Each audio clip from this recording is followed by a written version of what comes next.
Ya,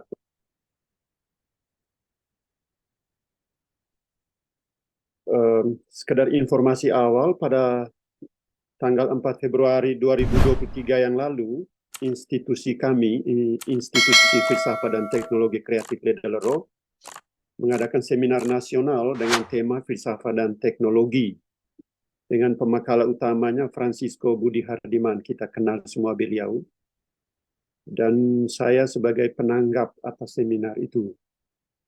Karena itu malam ini saya ingin membuka diskusi, refleksi saya tentang discernment peradaban, eh, menilik relasi filsafat dan teknologi sebagai kelanjutan dari diskusi kita malam tadi yang hemat saya sangat menarik tentang kejahatan eh, siber. Tadi malam saya ikut, sudah itu saya berpikir ini tantangan teknologi memang sangat besar untuk kemanusiaan, tetapi juga untuk segala level kehidupan kita. Karena itu saya senang bahwa Mas Dimas menempatkan tema saya setelah tema kajian kita malam tadi.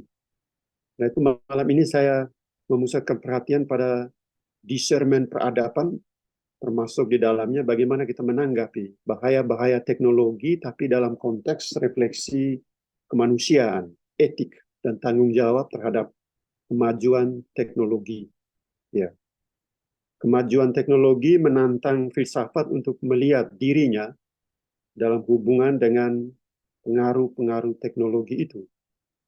Ya, karena itu uh, uh, tema kita masuk ke agenda, beberapa pokok pikiran yang saya paparkan pada malam hari ini itu beberapa agenda. Yang pertama, bisa pindah itu slide ya, di situ saya menawarkan beberapa tema. Yang pertama itu ironi filsafat, yang kedua filsafat dan peradaban, yang ketiga discernment peradaban, yang keempat peradaban dan kemanusiaan, yang kelima melawan bahaya objektifikasi, itu bahaya dari teknologi.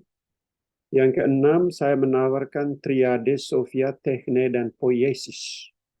Itu satu refleksi dari perspektif murni filsafat tentang pentingnya kebijaksanaan, pertimbangan praktis poiesis, dan kekuatan imajinasi kreatif poiesis.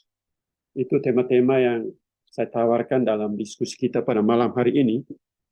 Semoga kita bisa uh, melihatnya bersama hanya sebagai pancingan. Tentu uh, presentasi saya bertolak murni dari bidang yang saya geluti, yaitu filsafat.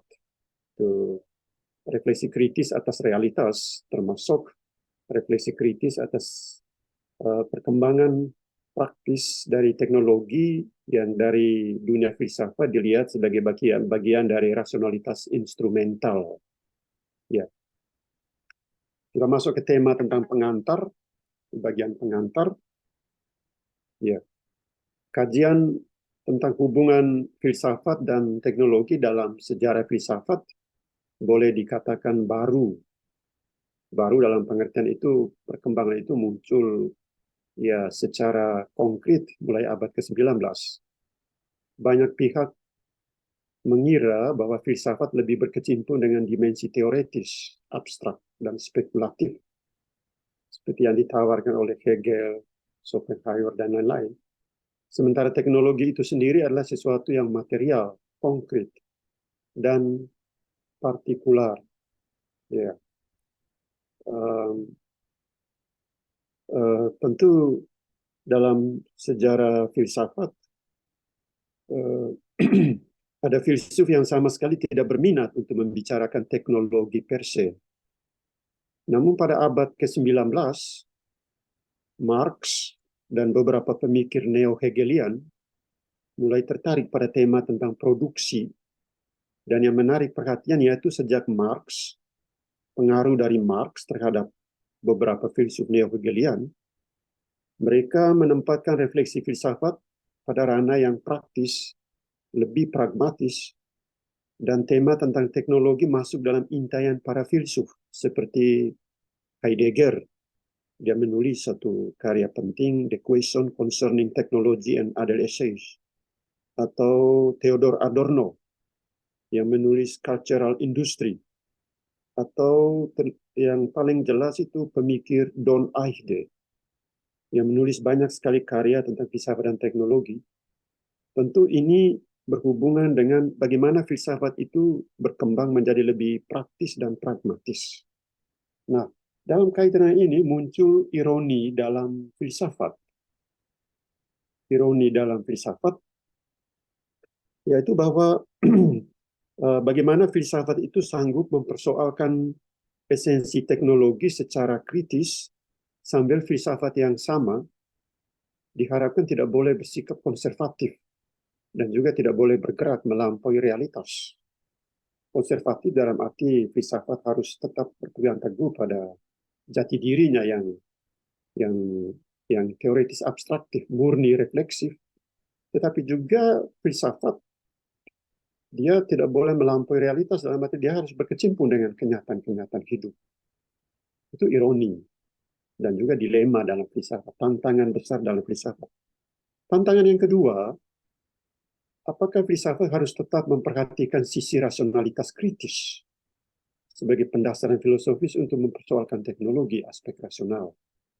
Ya, apakah dalam membaca realitas filsafat tetap mempertahankan aspek rasionalitas itu yang kritis? Atau persoalan lain, apakah filsafat sebaiknya harus juga memperhatikan aspek praktis dengan memusatkan kajian pada dampak penggunaan teknologi dalam kehidupan manusia sehari-hari? Saya katakan itu aspek kultural. Ya. Tentu ironi filsafat yang bertolak dari persoalan-persoalan seperti ini, ya, membawa kita ke dalam dilema. Dan itu kajian saya malam ini lebih bertolak dari aspek yang ketiga, poin ketiga. Poin kedua dan secara khusus ketiga, apakah filsafat sebaiknya memperhatikan aspek praktis dengan memusatkan kajian pada dampak penggunaan teknologi dalam kehidupan sehari-hari. Ya. Tentu sebelum saya memberi jawaban atas pertanyaan ini, saya terlebih dahulu melihat ironi dalam filsafat itu sendiri. Ya, ironi itu muncul dalam hubungan dengan perkembangan situasi yang mendominasi pemikiran kontemporer dalam filsafat, di mana muncul kritikan bahwa filsafat sebenarnya telah berakhir. Ya, filsafat sebenarnya telah berakhir. Hegel misalnya pernah mengklaim filsafatnya sebagai puncak dari segala perkembangan filsafat dalam sejarah. Hegel, karena itu dia menulis bahwa kebenaran itu eksis ketika filsafat berkembang menjadi sistem pengetahuan dari satu kebenaran tertentu, dan karena itu puncak dari seluruh filsafat ada pada filsafat Hegel. Padahal tidak benar, karena setelah Hegel masih muncul banyak pemikiran dan aliran filsafat yang baru. Ya. Selain itu dalam hubungan dengan disiplin ilmu muncul pluralitas persoalan seperti persoalan tentang moral, pandangan tentang sejarah, tentang keadilan, ekologi, teknologi, persoalan kemanusiaan, persoalan ketuhanan, persoalan politik. Semua persoalan ini tidak dapat diartikulasikan secara khusus, mengingat otonomi disiplin ilmu dan spesifikasi problem yang tidak begitu saja disederhanakan dan dikontrol hanya dari satu sudut pandang tertentu. Karena itu ironi filsafat yang berakhir tampaknya paling jelas dalam pandangan tiga pemikir postmodernisme. Tiga pemikir postmodernisme yaitu Derrida, Richard Rorty, dan François Lyotard, filsuf Prancis. Richard Rorty, filsuf Amerika, aliran pragmatisme. Jacques Derrida dari Prancis. Derrida misalnya dia melihat bahwa segala sesuatu dapat didekonstruksi, termasuk dekonstruksi itu sendiri. Maksudnya segala sesuatu bisa dipersoalkan, termasuk persoalan itu sendiri, atau ya segala sesuatu bisa dikritik, termasuk kritik atas kritik itu sendiri. Itu maksud Derrida. Ya. Nah itu ya filsafat sebenarnya telah berakhir. Atau kalau kita lihat Rorty, misalnya Rorty sebagai pemikir yang berhaluan Heideggerian dan Nietzschean, Rorty menegaskan bahwa segala sesuatu dapat diredeskripsi. Redeskripsi, apapun bisa dideskripsi ulang, karena aspek kontingensi dan ironi dalam hidup manusia. Artinya manusia itu kontingen. Manusia itu bukan sumber kebenaran. Dan juga seringkali dalam diri manusia ada ironi-ironi atas dirinya. Karena itu manusia harus terbuka terhadap solidaritas yang baru. Sebagai dampak dari kesadaran atas redeskripsi dan ironi di dalam dirinya. Dia harus terbuka terhadap solidaritas yang baru. Demikian pun Lyotard. Kalau kita berpindah ke Lyotard, Lyotard merasa yakin dengan ketidakmungkinan untuk menyandingkan paradigma yang satu dengan paradigma yang lain. Karena menurutnya kita dituntut untuk merefleksikan filsafat secara global dalam situasi dunia yang secara kultural terpecah-pecah, fragmentaris. Setiap teori berhenti pada proses tertentu dan setiap proses berbasis pada skala lokal. Karena itu yang ada hanyalah incommensurability. Ketersandingan paradigma yang satu dengan paradigma yang lain. Artinya menurut Lyotard, ketersandingan ini terjadi dalam perjumpaan antara kebudayaan, antara pandangan filsafat, antara agama, antara kenyataan hidup dalam terang postmodernisme, dan di tengah kemajuan teknologi global, semuanya menuntut suatu dialog yang intensif dan timbal balik. Apakah mungkin filsafat tetap menjaga sikap kritis tanpa dialog dengan kebudayaan dan situasi yang berubah? Kita tahu bahwa setiap dialog yang baik selalu berdampak pada perubahan pandangan tentang filsafat, yang pada dasarnya harus terbuka terhadap makna yang melampaui suatu partikularitas. Dalam situasi seperti ini, kita berbicara tentang hubungan filsafat dan peradaban. Ya, dalam dalam hubungan filsafat dan peradaban. Ya. Baik, kita masuk ke tema filsafat dan peradaban. Tema filsafat dan peradaban menghadirkan dua dunia yang berbeda, yang membuat kita tidak dapat menyandingkannya, mempertemukannya sebagai satu kesatuan. Ya. Kita bahkan tidak dapat mengartikulasikan perbedaan radikal antara filsafat dan peradaban sebab hal itu dan boleh jadi membuat kita kehilangan kemungkinan untuk mengaplikasikannya dengan baik. Oleh karena itu konsep filsafat dan peradaban perlu dipertimbangkan secara analogis di sini. Misalnya tidak ada yang disebut filsafat Yunani, tidak ada yang disebut filsafat Eropa, tidak ada yang disebut filsafat Cina atau filsafat India yang bersifat monolitik sebagai satu kesatuan, satu dunia yang absolut. Tidak ada kebudayaan Yunani, tidak ada kebudayaan Eropa, tidak ada kebudayaan Cina, tidak ada kebudayaan India atau kebudayaan Indonesia yang monolitik.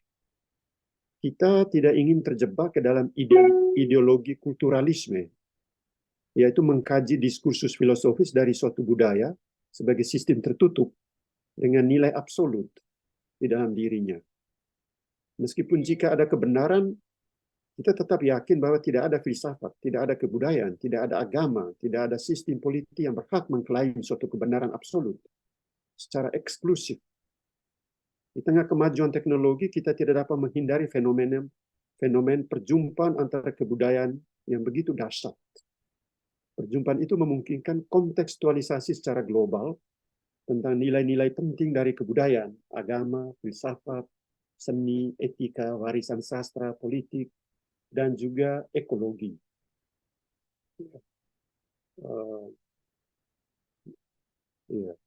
Dalam situasi seperti ini tidak ada kategori tunggal untuk memaknai situasi dunia yang berkembang.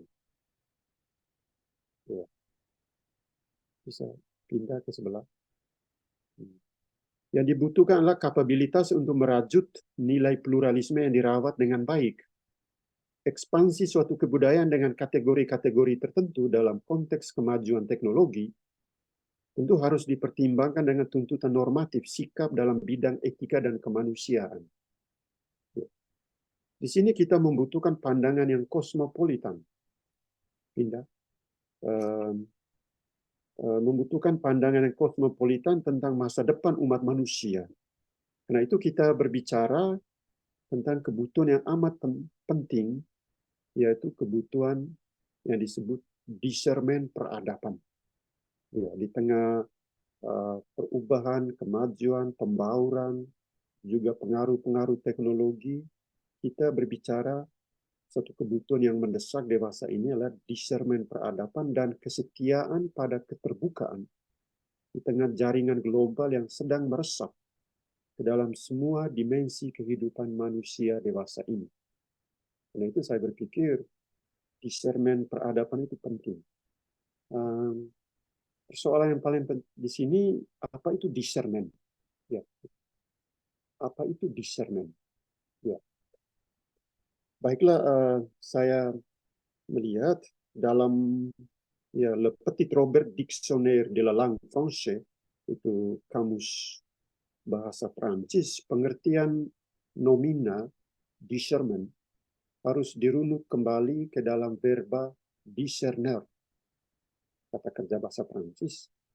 Tentu kata kerja ini memiliki akar verba Latin discernere, yaitu tindakan membedakan atau memisahkan suatu hal agar dapat memahami dengan jelas, percevoir distinctement menurut versi Prancis, demi menghindari segala kebingungan. Tindakan membedakan atau memisahkan suatu hal agar dapat memahami dengan jelas, demi menghindari segala kebingungan. Pengertian ini harus dilihat dalam hubungan dengan kemampuan rohani dari akal budi dan dari suara hati untuk membedakan hal-hal yang baik dari hal-hal yang tidak baik. Ya, discernment itu, ya, pengertian ini sangat penting dalam kehidupan praktis kita, dalam hubungan dengan hingar-bingar pengaruh teknologi, informasi, atau telekomunikasi, atau pengaruh-pengaruh dari lingkungan masyarakat, dari situasi sosial, budaya. Kita butuh suatu kapasitas khusus untuk membuat pembedaan, memisahkan mana yang benar, mana yang tidak benar, mana yang baik, mana yang tidak baik. Itu discernment itu sangat penting. Bisa pindah. Dan dalam dunia spiritualitas, term ini dipakai berulang-ulang. Ya. Secara khusus dalam hubungan latihan rohani. Misalnya, saya teringat dalam tradisi Katolik, ya misalnya, minta maaf saya berbicara dari perspektif itu, dalam latihan rohani Ignatius dari Loyola, seorang santo, pendiri kongregasi Jesuit, dia misalnya melihat pengertian discernment itu dalam dialektika perkembangan diri melalui 3 tahap. Deformata reformare, reformata conformare, dan confirmata transformare. Apa artinya 3 tahap perkembangan discernment ini? Saya ingin menjelaskan ketiga pengertian ini secara singkat. Deformata reformare itu berhubungan dengan kesadaran dan pemulihan bagian-bagian diri yang rusak. Orang harus memeriksa kekurangan-kekurangan di dalam diri dan menyadari semua kekurangan itu sebagai dasar untuk beralih, berubah. Tentu yang penting adalah latihan mengenal diri secara baik lewat kegiatan spiritual, kerohanian, meditasi, kontemplasi, dan lain-lain. Dan aspek penting yang terlibat di sini bukan saja intelek, tetapi kehendak, ingatan, imajinasi, afeksi, perasaan, indera-indera. Bahasa rohani secara ontologis menjadi sadar diri dengan jelas, yaitu bahwa semua orang harus mengenal kekurangan, kesalahan, kelemahan, bagian dari kelemahan manusiawi yang dalam bahasa agama disebut dosa itu. Nah, itu di sini ada hubungan dengan hal-hal yang tidak beres. Jadi eksistensi manusia terarah menuju kepada apa yang disebut nihil. Ya, itu yang pertama, deformata reformare. Reformare, mengenal kekurangan, kelemahan, berbagai aspek yang masih kacau balau di dalam diri. Tapi itu sebagai dasar tahap awal. Tahap yang kedua, reformata conformare, itu berkenaan dengan usaha memperbaiki sikap pribadi. Oleh karena itu, kekurangan dan semua kelemahan manusia yang disadari dengan baik, itu tanda dia ingin membebaskan. Tapi kalau tidak disadari dengan baik, dia akan menuju kebinasaan. Ya, dalam bahasa agama, itu menuju neraka. Atau dalam bahasa eksistensialisme, menuju ke nihilisme. Ya.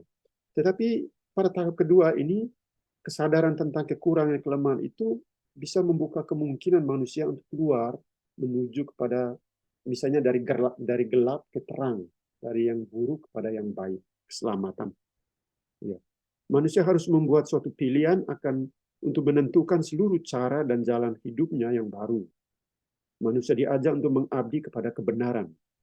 Mengabdi berarti melepaskan kepentingan sendiri dan memperhatikan dengan segenap hati kebenaran itu sendiri yang diimani, yang dipegang teguh di dalam dirinya, dalam hidupnya. Tetapi dalam pilihan dan pengabdian itu kita membutuhkan sikap rendah hati secara rohani, ya, kualitas kepribadian. Tahap kedua, melalui discernment, kita disiapkan untuk mengambil keputusan mengabdi kebenaran agar manusia menjadi diri, dalam arti penuh, menemukan otentisitas diri secara penuh di dalam kebenaran itu. Ini mempersiapkan diri untuk masuk ke tahap ketiga, confirmata transformare. Orang yang dengan teguh berpegang pada kebenaran yang diyakininya, dan dia diubah menjadi lebih baik. Orang yang demikian memiliki jaminan untuk bangkit dari kesalahan, kekeliruan, kekilafan, dan kebenaran adalah sumber harapan yang penuh kegembiraan. Oleh karena itu, pokok-pokok discernment tentang penemuan diri sebaiknya dilihat sebagai situasi kebangkitan. Dalam perang ajaran iman Katolik selalu dibicarakan keselamatan, pembebasan. Saya kira dalam semua agama dibicarakan tentang cahaya, pengalaman baru. Penemuan diri terjadi dalam kegembiraan dan optimisme untuk masa depan. Baik, itu 3 tahap pengertian discernment. Mari kita pindah ke slide berikut. Jadi discernment di sini bertujuan untuk memperkuat motivasi kita di balik komitmen sosial dan budaya yang sesungguhnya. Memiliki komitmen sosial dan budaya berarti memilih dalam konteks global suatu cara berada sebagai manusia, cara hidup, cara memiliki sesuatu, cara mendapat dan menggunakan teknologi, cara bekerja, cara membagi hasil kerja, cara menikmati hidup, dan lain sebagainya. Artinya di sini kita melakukan discernment sebagai dasar untuk menjalani hidup, dan sebaliknya kita menjalani hidup sebagai dasar untuk suatu discernment yang baik. Ya. Ya. Dan tentu sebagai dasar untuk menjalani hidup yang baik, saya menawarkan 5 aspek. 5 aspek peradaban, hemat saya, ranah kehidupan kita itu adalah ranah kehidupan yang membawa kita kepada situasi yang bermacam-macam. Dan itu saya melihat ini semua bagian dari peradaban manusia. Jadi baiklah kita melihat 5 aspek penting peradaban itu. Yang pertama, peradaban adalah bagian dari situasi kita. Yang kedua, suatu peradaban selalu bersifat relatif. Suatu kebudayaan selalu bersifat relatif. Dia tidak absolut di dalam diri. Yang ketiga, kita perlu memperhatikan historisitas dan transendensi nilai yang ada di dalam suatu peradaban itu. Yang keempat, apa yang disebut kemendesakan pembaruan nilai-nilai peradaban. Dan yang kelima, resiprositas nilai peradaban dan nilai agama. Izinkan saya menjelaskan 5 aspek ini secara singkat sebagai pegangan bagi kita. Yang pertama, peradaban adalah bagian dari situasi kita. Kita tetap pada 5 aspek tadi. Peradaban sebagai bagian dari situasi kita. Apa artinya? Artinya kita melekat dan terikat dengan peradaban tertentu. Ya, ya. Kita terikat. Dapat dikatakan peradaban itu seperti kulit kedua yang menempel pada tubuh kita. Kita adalah anak zaman. Peradaban adalah perluasan sosial dari diri kita sendiri. Cara kita berpikir, cara kita merasa, cara kita mengolah diri, itu akan memberi dampak dalam hubungan kita dengan orang lain. Karena itu peradaban adalah bagian dari situasi kita, seperti kulit kedua di dalam hidup kita. Namun kita perlu menyadari bahwa suatu peradaban dapat serentak menjadi tantangan dan kesempatan. Sama seperti kita tidak pernah memilih tubuh kita, kita juga tidak pernah memilih suatu peradaban kita. Karena peradaban itulah bagian dari diri kita. Karena itu kita tidak dapat menghindar dari tanggung jawab kita terhadap keduanya. Sebagai suatu tantangan, peradaban itu suatu tantangan. Karena itu bagian dari diri kita. Tapi sekaligus suatu kesempatan. Yang kedua, peradaban itu bersifat relatif. Apa artinya? Artinya, ya, relativitas ini ditandai oleh banyaknya pilihan. Kita tuh sibuk dengan banyak hal yang menyerbu masuk dalam kesadaran kita. Banyak sekali pilihan dalam hidup. Selain itu banyak kebudayaan, banyak tradisi. Dewasa ini kesadaran akan relativitas peradaban menjadi sangat kuat. Ya. Ya. Saya teringat seorang paus dalam Gereja Katolik, Paus Benediktus, pernah berbicara tentang bahaya kediktatoran relativisme sebagai bagian dari relativitas hidup manusia. Bahaya ini tidak dapat dihindari dan kita membutuhkan kesadaran kritis atas relativitas peradaban dan kebudayaan dalam hubungan dengan peradaban dan kebudayaan yang lain. Keterbukaan terhadap budaya lain adalah kenyataan yang sedang kita alami. Kenyataan ini sering menempatkan kita dalam tensi antara merasa familiar dan merasa asing. Iya. Misalnya setiap hari anak-anak ini pegang HP, pegang itu ya nonton YouTube dan lain-lain. Dia bahkan merasa asing dengan kulturnya sendiri, merasa lebih familiar dengan budaya dari luar yang menyerbu masuk kesadarannya. Makanya setiap peradaban bersifat relatif. Yang ketiga, setiap peradaban memiliki sumber nilai tersendiri. Ya.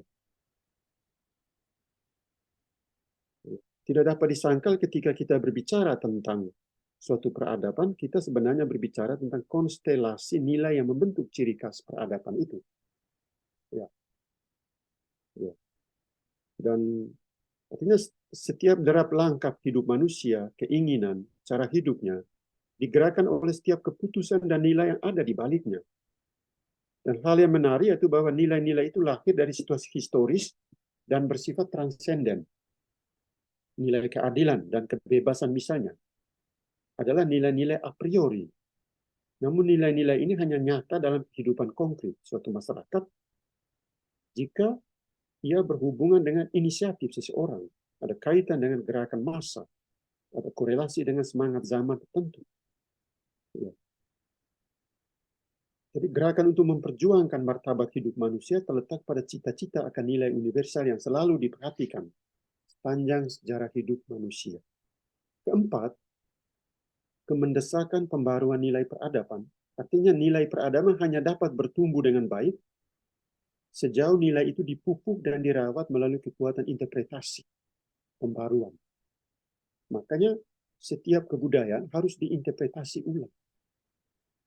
Misalnya budaya-budaya dari kelompok etnis tertentu, agar dia tetap eksis, butuh pembaruan dan karena itu kemendesakan dalam menginterpretasi, membuat revitalisasi nilai peradaban agar tetap eksis. Setiap tradisi dapat hidup dan bertahan berkat kekuatan tafsiran. Melalui tafsiran yang terus-menerus, suatu tradisi akan tetap menjadi sumber inspirasi yang bagus. Interpretasi dibuat tidak hanya untuk menjaga warisan masa lampau, melainkan juga untuk membaharuinya secara kreatif. kita dapat memiliki suatu harapan jika kita tidak memulainya dari suatu memori. Namun hal yang penting itu bahwa kita tidak hanya melihat memori sebagai suatu repetisi, kita harus menjadikannya sebagai suatu dasar untuk kreativitas ke depan. Poin keempat ini penting, dan itu dalam setiap etnis selalu ada ritus, upacara tentang nilai-nilai kebudayaan. Saya beri contoh di wilayah kami, di wilayah Ngada itu ada pesta reba, pesta adat, pesta suku dibuat setiap tahun. Tapi sebagai tujuannya untuk mengingat kembali perjalanan hidup masa lampau, sekaligus sebagai momen baru untuk membuat transformasi ke depan. Itu poin keempat. Ya, di budaya-budaya lain, di Jawa, di mana-mana itu ada. Itu pembaruan nilai peradaban dengan membuat repetisi, tapi tujuannya ke depan. Kelima, resiprositas nilai peradaban dan nilai agama. Artinya kita menyadari bahwa nilai peradaban dan juga nilai moral dijiwai oleh nilai agama.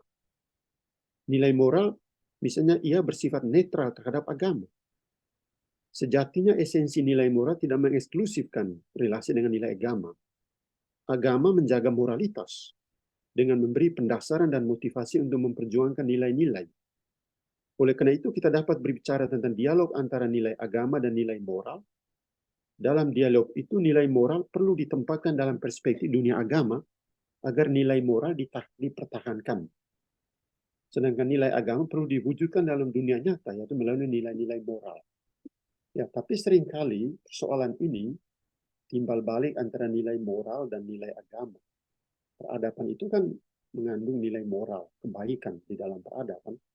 Tapi nilai kebaikan di dalam peradaban itu perlu diberi warna kerohanian yang baik, tapi diinterpretasi dengan suatu model rasionalitas yang bijaksana. Karena itu di situ filsafat dipandang penting. Baik, yang berikut 3 level peradaban. Ya, pandangan tentang peradaban di atas menyadarkan kita tentang tanggung jawab atas transformasi, atas evolusi dan revolusi kemajuan setiap bangsa melalui cara berpikir dan diskursus yang baik. Semua ini merupakan bagian dari fenomen peradaban yang perlu ditafsir dengan baik. Karena itu saya berpikir adalah penting kita melihat, kita perlu menjelaskan peradaban dalam arti yang seluas-luasnya. Peradaban itu bisa berhubungan dengan industri, peradaban teknologi, peradaban itu bisa berhubungan dengan institusi, misalnya institusi agama, politik, masyarakat, dan lain-lain. Tapi peradaban bisa dilihat pada level nilai. Ya, saya ingin menjelaskan ini secara singkat. Pada level industri misalnya, dalam dunia industri, peradaban manusia tidak sekedar dimengerti dalam konteks tools, alat-alat teknologi, bukan. Atau peradaban pada level industri tidak secara sederhana dihubungkan dengan mesin-mesin atau robot, AI, artificial intelligence. Tetapi dalam kaitan dengan segala sesuatu yang dapat dipertimbangkan sebagai akumulasi pengalaman. Itu peradaban. Akumulasi pengalaman. Hal ini berkenaan dengan alat-alat teknologi, mesin, semua bentuk barisan yang digunakan sebagai mediasi kepentingan ilmu pengetahuan, politik, ekonomi, cara-cara hidup seperti penggunaan waktu luang demi kebaikan hidup. Semua berkaitan dengan peradaban. Bukan sekedar tools, mesin-mesin. Dari perspektif ini, pengalaman kita tidak dibatasi hanya pada penemuan alat teknologi yang baru, misalnya artificial intelligence, atau tadi malam, seperti hemat saya tadi malam sangat menarik, itu sudah menjadi bagian dari peradaban kita. Tetapi itu harus lebih luas pada pencapaian intelektual, pencapaian moral, kemajuan di bidang berpikir, sistem, semua adalah bagian dari peradaban. Dalam pengertian yang luas, industri berkenaan dengan setiap pengalaman manusia yang pada taraf tertentu meninggalkan hal-hal khusus. Dan kita mengalami dunia kehidupan kita dengan seluruh kemanusiaan kita dalam pengertian yang luas, termasuk di dalamnya dunia modal, dunia peralatan, makna, produksi, kerja, hidup, dan cara berpikir. Itu dunia industri, peradaban. Pada level kedua, level institusi, pada level ini pengertian kita tentang bentuk-bentuk peradaban yang lebih luas, dan kita memahami kemanusiaan dan kesadaran kita yang diekspresikan melalui banyak bentuk sistem institusi yang mengatur pengalaman sejarah hidup manusia. Hal ini membuka kemungkinan bagi kita untuk melihat peradaban dalam arti yang luas, termasuk kompleksitas historis geografis yang melibatkan aspek-aspek tertentu dan juga pengaruh-pengaruh tertentu. Institusi ini harus dilihat dalam konteks misalnya politik. Itu bagian dari peradaban manusia. Relasi-relasi publik, hak-hak konstitusional, kewarganegaraan, dimensi sosial, aturan komersial, cara main berbisnis, itu semua ada hubungan dengan peradaban. Patologi-patologi yang dihasilkan dari sana, itu sudah menjadi bagian dari peradaban manusia. Pada level nilai, pengertian nilai di sini tidak dilihat secara abstrak, melainkan secara konkret, melalui sikap-sikap terhadap sesama yang lain, misalnya dalam kerja, dalam kepemilikan, dalam kekuasaan, dalam pengalaman konkret. Nilai-nilai konkret atau praktis membentuk substansi hidup manusia. Dan secara lahiriah, semua nilai ini dapat diwujud nyatakan melalui banyak kebiasaan dan tradisi. Selain itu, nilai diekspresikan lewat pikiran, kehendak, perasaan manusia pada saat tertentu. Nah, di situ, jika orang ingin menyelam lebih jauh ke dalam intisari peradaban yang kreatif, orang harus mampu memasuki zona imajinasi dan simbol-simbol yang membentuk ide dasar suatu bangsa, misalnya tentang mimpi yang menghidupkan suatu kelompok tertentu. Imajinasi dan simbol-simbol yang membutuhkan interpretasi yang lebih dalam. Nah, itu ada hubungan dengan pencarian nilai, makna yang ada di dalam suatu peradaban. Nah, bertolak dari 3 level peradaban dan 5 aspek di atas, saya ingin berbicara tentang peradaban dan kemanusiaan. Peradaban dan kemanusiaan. Tentu hubungan antara peradaban dan kemanusiaan dapat dilihat sebagai berikut. Dari satu pihak, suatu peradaban dikatakan bernilai jika peradaban itu sungguh menjustifikasi nilai kemanusiaan. Dan dari pihak yang lain, nilai kemanusiaan adalah dasar yang memberi penegasan tentang manusia sebagai insan budaya. Kita dapat memahami hubungan antara peradaban dan kemanusiaan melalui 3 aspek ini. Mengenang masa lampau, melawan bahaya objektifikasi, teknologi itu mengobjektifkan manusia, dan mengantisipasi kemanusiaan. Mengenang masa lampau. Itu filsuf Prancis Paul Ricoeur. Dia berbicara tentang bagaimana kita mengenang masa lampau. Sebagai insan berbudaya, manusia berjuang untuk menjaga tradisi dengan tetap mengenang masa lampau. Ia bekerja keras memelihara tradisi, karena ia adalah anak tradisi. Sebagai anak tradisi, ia menjaga warisan dengan tetap mengaktifkan memori sebagai bagian dari the recollection of our heritage. Artinya kita mengingat agar kita tidak melupakan warisan tradisi. Musuh dari ingatan adalah keterlupaan. Dan karena itu demi ingatan manusia berjuang untuk menolak lupa. Menolak lupa berarti menegaskan secara esensial peranan memori dalam kebudayaan. Kita mengingat masa lalu untuk memperkuat masa sekarang. Dengan perkataan lain, kita mengaktifkan memori masa silam agar kita lebih sanggup menata masa sekarang.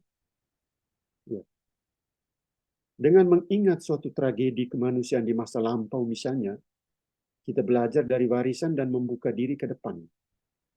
Misalnya peristiwa G30 SPKI, atau peristiwa perang memperjuangkan kemerdekaan pada masa-masa silam, itu penting, itu memori masa lampau. Agar kita belajar dari warisan dan membuka diri untuk transformasi ke depan. Kita ingin menjadi diri, berarti kita harus memiliki kapasitas untuk mengingat secara setia, mendengarkan dan belajar dari pihak lain, dari masa lalu. Semuanya penting untuk menata masa depan yang lebih baik. Setiap tradisi harus diberi waktu dan tempat untuk dihidupkan kembali. Hal ini berkenaan dengan usaha kita untuk melawan lupa dan menolak bungkam. Ya, karena itu berbicara tentang kebudayaan sebagai suatu warisan berarti kita harus melihat kebudayaan adalah suatu cara untuk memastikan keberlangsungan generasi manusia lewat suatu ingatan historis. Ya, artinya kita berbicara tentang pengaruh dan juga memperlihatkan bahwa keberlangsungan generasi dipastikan melalui institusi-institusi berkat warisan-warisan budaya yang diinterpretasi dari waktu ke waktu untuk generasi penerus. Yang kedua, melawan bahaya objektifikasi. Bisa di slide berikut. Melawan objektifikasi. Ya, dewasa ini kita sedang berada dalam suatu ya, rayuan teknologis. Rayuan teknologis. Ya, godaan teknologis. Technical temptation, artinya godaan teknologis yang sangat dahsyat.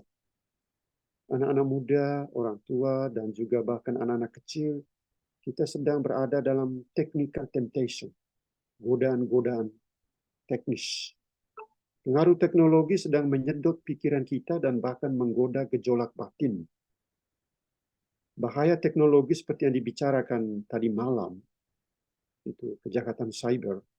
Bahaya teknologi yang paling besar adalah bahaya objectification of human beings. Ya, bahaya objektifikasi kemanusiaan. Dalam seluruh dimensi kehidupan manusia. Tadi malam dijelaskan begitu bagus, karena kita begitu terpukau dengan teknologi, sampai seluruh sistem kita, air, listrik, itu komputer, bis, itu pesawat, mobil, semua tersistem. Jadi kita tuh diobjektifikasi oleh teknologi. Ya. Berhadapan dengan godaan seperti ini, kita perlu bersikap dinamis dengan mobilitas hidup yang berpola secara teknis dan berbasis pada discernment kebudayaan yang baik. Butuh disiplin diri yang lebih humanistik.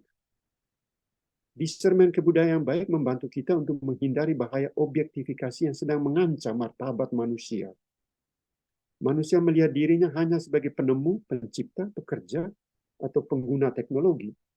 Yuval Noah Harari berbicara tentang Homo Deus, manusia mencapai titik tertinggi di mana dia sendiri mengafirmasi diri sebagai Homo Deus.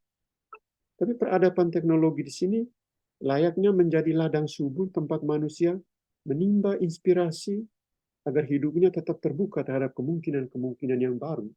Tapi sekaligus itu menimbulkan tantangan yang besar.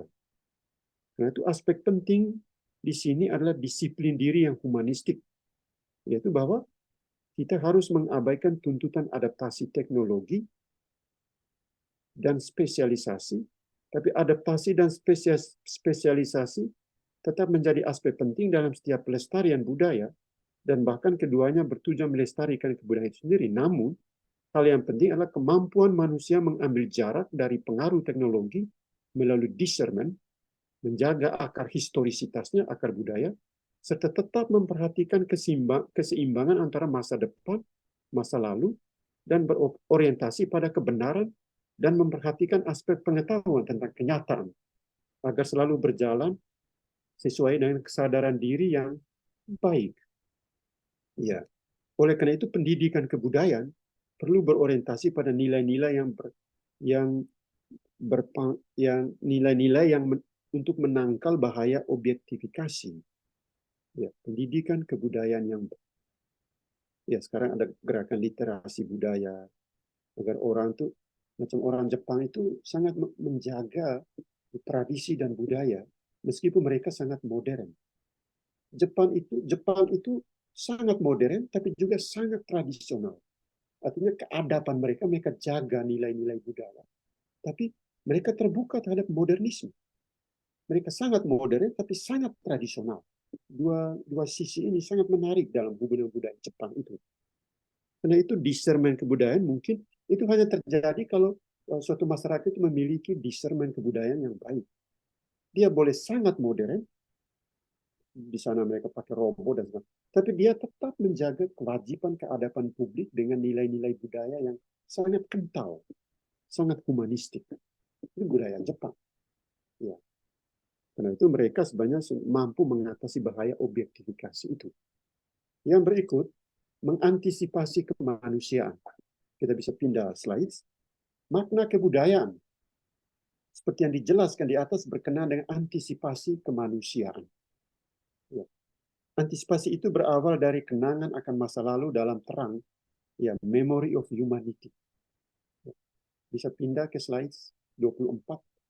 Ya. Ya. Ya. Orientasi ke depan lewat keterbukaan dan tanggung jawab masa kini. Artinya kita perlu belajar membuat discernment nilai yang otentik dari kebudayaan kita. Tujuannya adalah demi pembaharuan kebudayaan. Kita harus mempertajam kembali kesadaran reflektif kita tentang nilai kebudayaan yang hampir hilang. Kedua, sebagai kelanjutan, kita memperlihatkan tanggung jawab atas warisan budaya kita dalam kehidupan melalui dialog dengan segala bentuk kehidupan yang kita jalani di dunia ini. Ya. Dan ketiga, sebagai insan yang beriman, kita harus secara tepat merefleksikan setiap makna tentang komitmen kita atas kehidupan dan kebudayaan berdasarkan kekuatan iman dan religiositas yang hidup di tengah masyarakat. Ya. Ya. Yang hidup di tengah masyarakat. Yang berikut, tantangan dan krisis. Tensi yang kita alami sebagai pribadi yang selalu diuji untuk menempatkan diri di dalam budaya massa.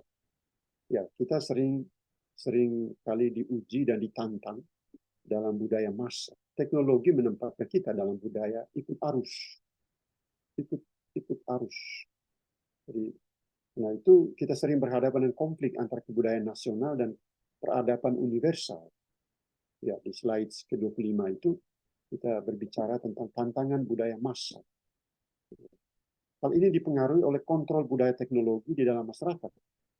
Karena itu, kita mempertanyakan kembali kodrat kebersamaan kita sebagai ens sosial di tengah pola hidup yang digiring oleh media sosial yang memuja ruang privat. Ya. Bisa pindah ke slides itu 25. Ya. Itu. Ya. Baik. Kita masuk ke poin yang terakhir, triade, Sofia, Tekne, dan Poiesis. Ya. Ya. Minta maaf.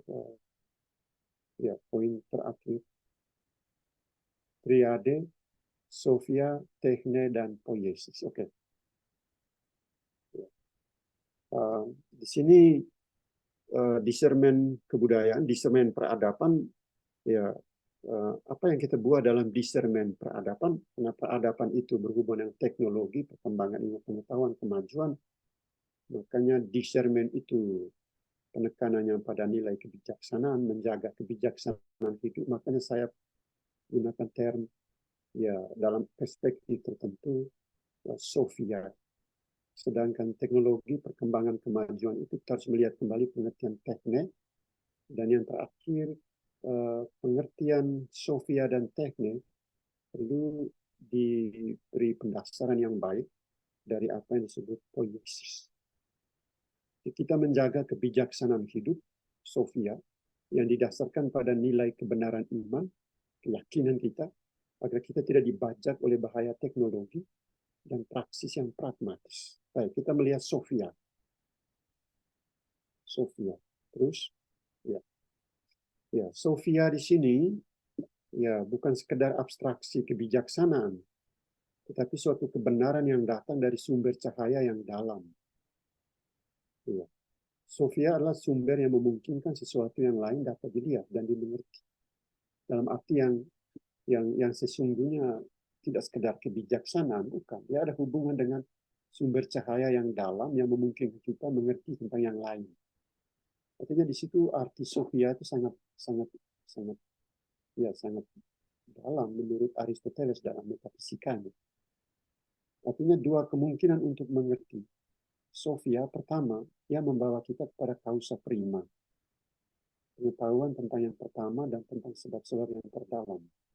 Kedua, Sofia berarti pengetahuan tentang hal-hal yang supra indrawi. Boleh jadi dalam konteks ini, yang berkenaan dengan yang ilahi, yang sakral. Pengetahuan tentang yang di atas, atau sering disebut sebagai scientia divina. Dia berhubungan dengan hal-hal yang ilahi. Ya, indah. Filsafat bukan sekedar cinta akan kebijaksanaan. Tanpa aktivitas yang bersumber dari cahaya. Di slide 29, filsafat bukan sekedar cinta akan kebijaksanaan tanpa aktivitas yang bersumber dari cahaya, maka cahaya. Hal yang diperhatikan adalah aktivitas hidup yang benar, yang bijaksana. Itu kata Sofia dikaitkan dengan sophos. Orang yang mengambil cara hidup bijaksana, dan cara hidup itu berhubungan dengan kesetiaan pada cahaya kebenaran. Cahaya kebenaran ini bisa dilihat dalam arti yang lebih luas. Dalam hubungan dengan sumber-sumber dari mana dia dapat. Itu bisa sumber iman. Yang berikut teknik. Pindah ke slide 30. Teknik. Teknik. Baiklah kita kembali sejenak ke tradisi filsafat klasik untuk melihat pengertian teknik. Ke slide 31. Dalam tradisi filsafat klasik, di situ khususnya dalam Protagoras, Plato menampilkan figur Socrates yang melihat bahwa kemajuan hidup manusia hanya mungkin dicapai jika manusia sanggup mengembangkan teknik melalui deliberasi praktis. Aspek mempertimbangkan secara praktis tapi dengan kebijaksanaan. Deliberasi praktis bertujuan membuat suatu perhitungan, memberikan suatu pertimbangan untuk menentukan suatu ukuran yang jelas. Deliberasi praktis terjadi melalui dialog sebagai suatu elaborasi nilai etika yang berawal dari kesadaran tentang situasi atau tentang keadaan yang tidak tertangkap dengan baik di dalam hidup. Jadi teknik di sini ada hubungan dengan deliberasi praktis, tapi dalam kaitan dengan memberi pertimbangan, perhitungan, membuat ukuran, dan lain-lain. Maka sering dikaitkan dengan teknik. Teknologi itu pertimbang, ukuran. Itu. Ya, kita pindah. Saya teringat seorang filsuf dari Amerika, Martha Nussbaum, namanya sudah sering disebut. Dia bilang we need a technique governing practical choice. Kita butuh teknik. Kita butuh suatu pertimbangan pilihan praktis yang didasarkan pada pertimbangan yang bijaksana untuk menyelamatkan hidup manusia di dunia. Jadi teknik di situ, ya, saya memiliki HP atau peralatan-peralatan canggih di kamar saya. Itu ada hubungan dengan teknis. Itu bagian dari teknologi. Tapi sebenarnya lebih dalam ada hubungan dengan teknik. Pilihan praktis terhadap sesuatu, tapi penuh dengan pertimbangan dan kebijaksanaan. Sehingga hidup saya menjadi lebih baik. Maka pengertian teknik harus dilihat secara inklusif. Term teknik lebih dekat dengan episteme. Yang dikaitkan dengan pengetahuan, pemahaman, dan sains. Itu teknik. 33. Kontras antara hidup yang terjadi begitu saja, touche, dengan hidup yang dibangun melalui satu dasar yang baik, hidup yang penuh perhitungan, teknik, sangat erat kaitannya ketika kita melihat hubungan antara pertimbangan praktis, kebijaksanaan hidup, dengan hidup yang hanya berdasarkan asumsi, opini, prediksi-prediksi, atau hidup yang asal-asal, itu touche. Teknik berkenaan dengan tindakan mengaplikasi kemampuan intelijensia manusia ke dalam kenyataan hidup tertentu. Dan tindakan itu bertujuan untuk mengatasi situasi dalam hidup yang sering terjadi begitu saja, touche. Jadi teknik dilawankan dengan touche, yang penuh dengan pertimbangan, perhitungan, selalu dikontraskan dengan hidup yang begitu-begitu saja. 34, teknik, cara mengatur kebutuhan, mengolah keinginan melalui suatu prediksi dan kontrol yang baik terhadap hal-hal yang akan terjadi demi menghindari suatu kebutuhan dalam hidup. Ya, poiesis. Ya. Poiesis. Tentu kata ini, poiesis, ya, membawa kita ke dalam suatu pemikiran yang sangat filosofis dari pandangan Heidegger misalnya. Ya, Heidegger Kita pada akhirnya harus mempertimbangkan dimensi penting dalam hubungan dengan filsafat dan teknologi atau Sofia dan teknik tadi dalam kaitan dengan aspek imajinasi kreatif sebagai nilai penting dalam teknologi. Ya. Dengan kreativitas kita dipanggil untuk menjaga kekuatan imajinasi kreatif yang baik. Martin Heidegger berbicara tentang hubungan antara denken, thinking, berpikir, dan poetizing, dichten. Poetizing di sini, dichten, itu kekuatan imajinasi yang kreatif, yang baik. Hubungan berpikir dan imajinasi kreatif sebagai bagian dari cara berada manusia di dunia, Dasein. Ya. Jadi di situ Heidegger percaya pentingnya daya imajinasi yang kreatif.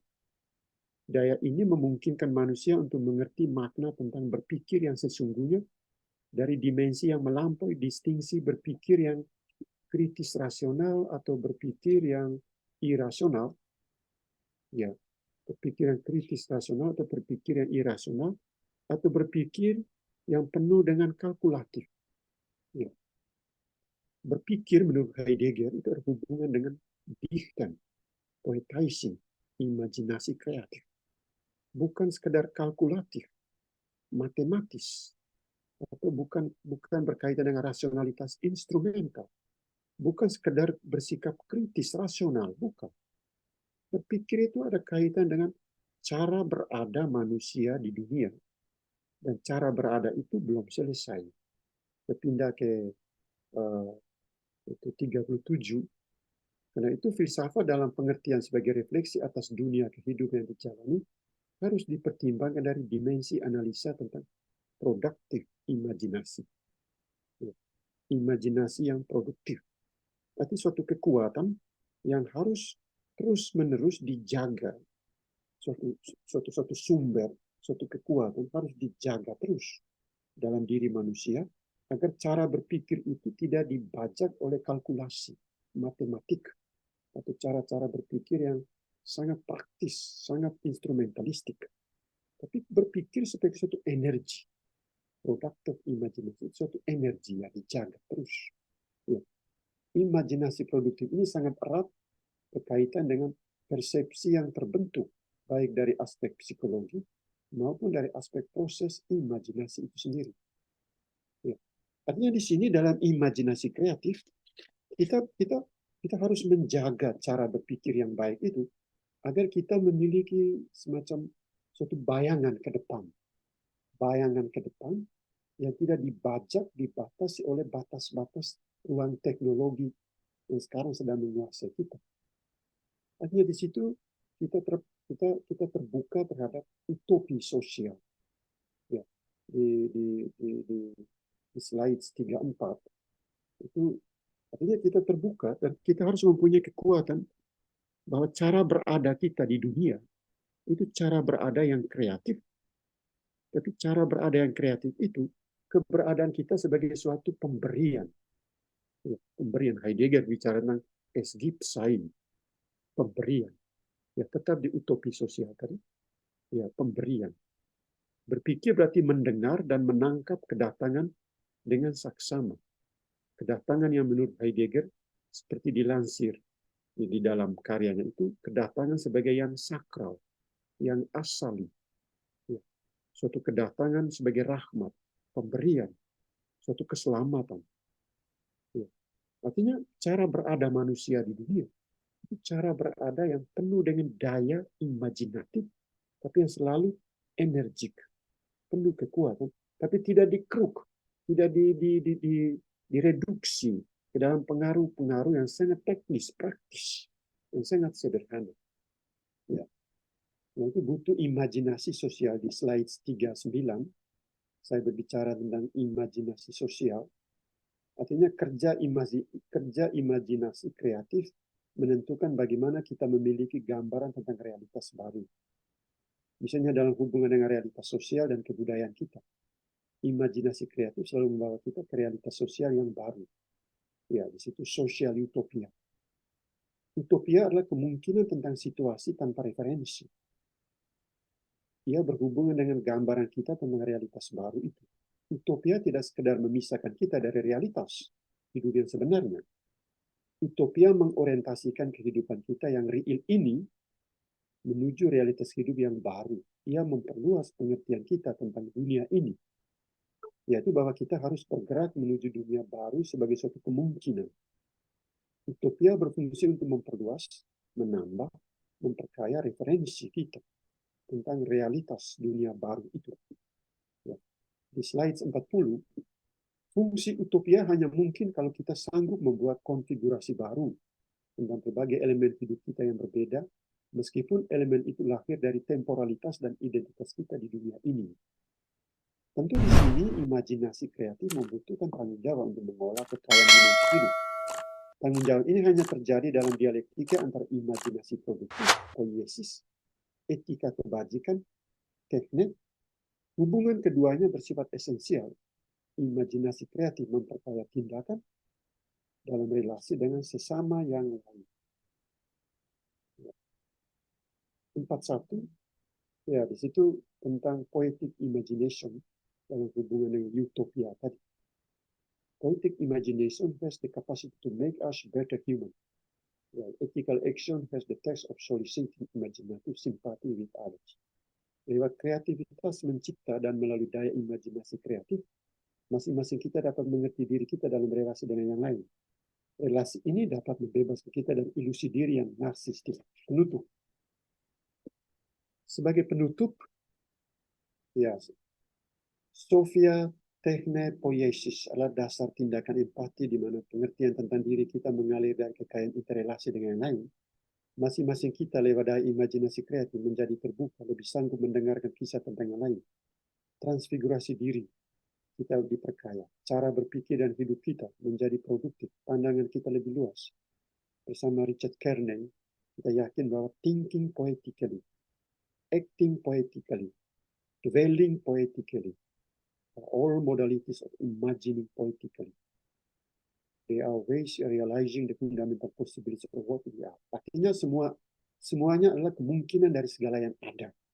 Dengan perkataan, segala yang ada adalah mungkin ketika imajinasi kreatif dan tindakan kebajikan berjalan dalam pandangan hidup yang mesra. Demikian presentasi saya tentang discernment peradaban menilik relasi filsafat dan teknologi. Sekian dan terima kasih.